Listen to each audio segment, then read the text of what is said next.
নমস্কার বন্ধুরা, রুচি রান্না কিচেনে আপনাদের সবাইকে স্বাগত জানিয়ে আজকের পর্ব শুরু করছি। আজ করব রুই মাছেরই একটা রেসিপি। তার জন্য আগে মাছগুলো কেটে ধুয়ে নেব। মাছ কেটে ধুয়ে নেওয়া হয়ে গেছে। এবার প্রথমে ম্যারিনেট করে নেব। এবার মাছগুলোকে আমি একটা বড় পাত্রে নিয়ে নিচ্ছি। দিয়ে দিচ্ছি লবণ হাফ চামচ মতো আর হলুদও হাফ চামচ মতো। এবার এই হলুদ লবণটা ভালো করে মাছের গায়ে মাখিয়ে নেব।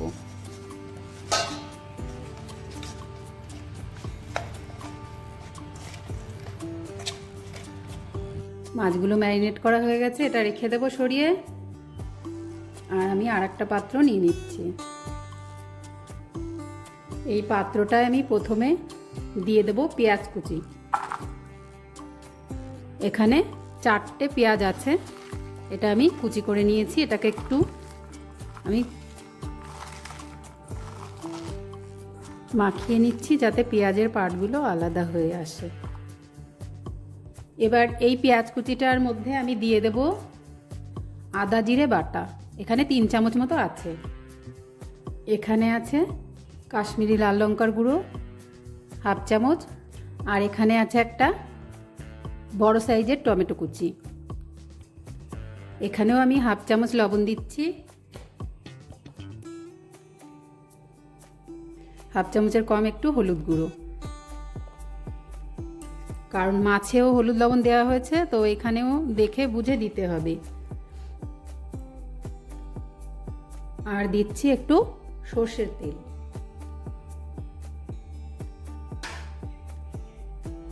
এই সমস্ত উপকরণগুলো আমি ভালো করে মাখিয়ে নিচ্ছি পেঁয়াজের সঙ্গে।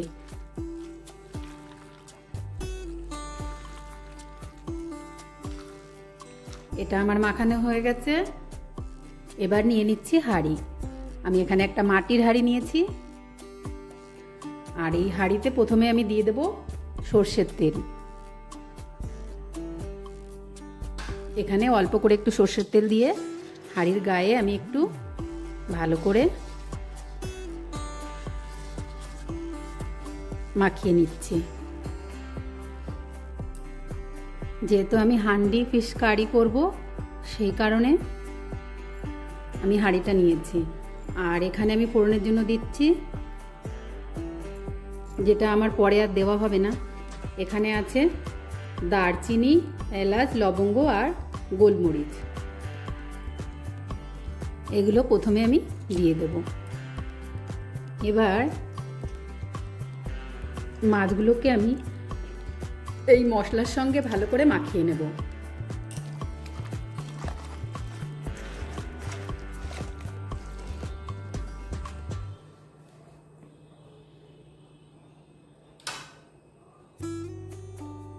মাছগুলোকে মাখানো হয়ে গেছে। এই হাঁড়িতে এবার এক এক করে সব দিয়ে দেব।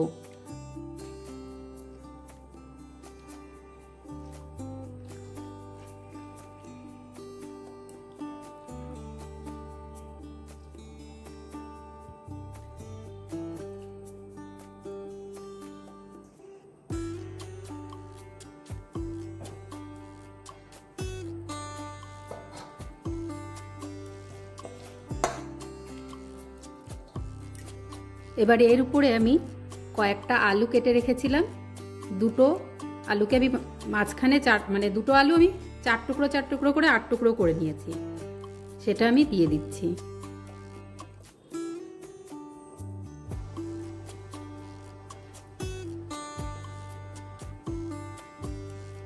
এবার দিয়ে দেবো এখানে আমি 5-6টা কাঁচা লঙ্কা চিড়ে রেখেছি, সেটা। এবার দিয়ে দেব সামান্য একটু জল। এখানে বেশি জল দেওয়া যাবে না, আমি একটু জল দিয়ে দিচ্ছি।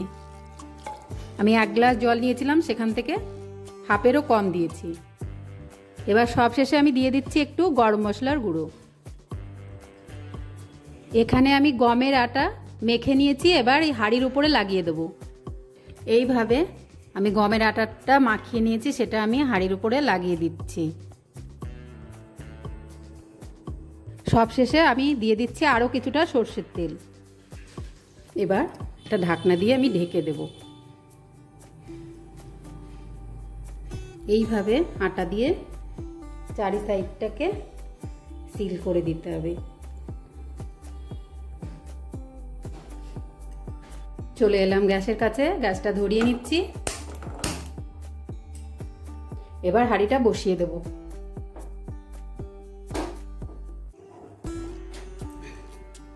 হাঁড়িটা বসিয়ে গ্যাসটাকে একদম লোতে করে দিচ্ছি। এইভাবে আমি 30 মিনিট এটাকে রান্না করে নেব।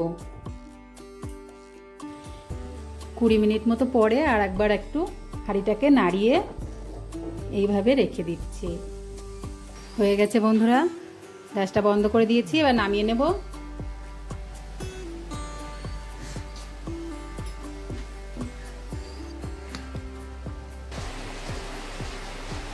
নামিয়ে নিয়েছি।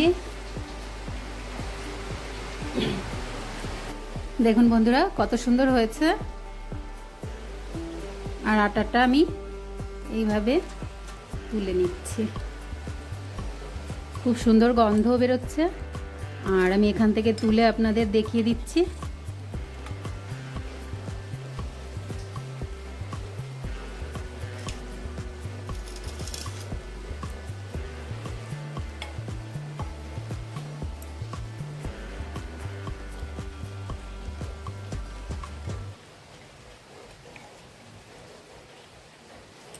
দেখুন বন্ধুরা কত সুন্দর হয়েছে, মাছটা সুন্দর গলে গেছে।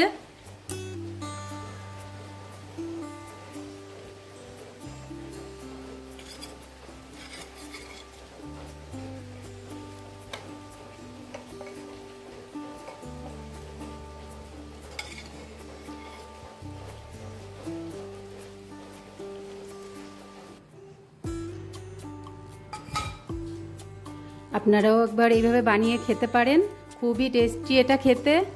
আর আমার রান্নাটা যদি ভালো লাগে অবশ্যই চ্যানেলটা সাবস্ক্রাইব করে পাশে থাকবেন, আর লাইক আর কমেন্ট করে জানাবেন কেমন হয়েছে রান্নাটা। আজকের মতো এই পর্যন্তই, নমস্কার।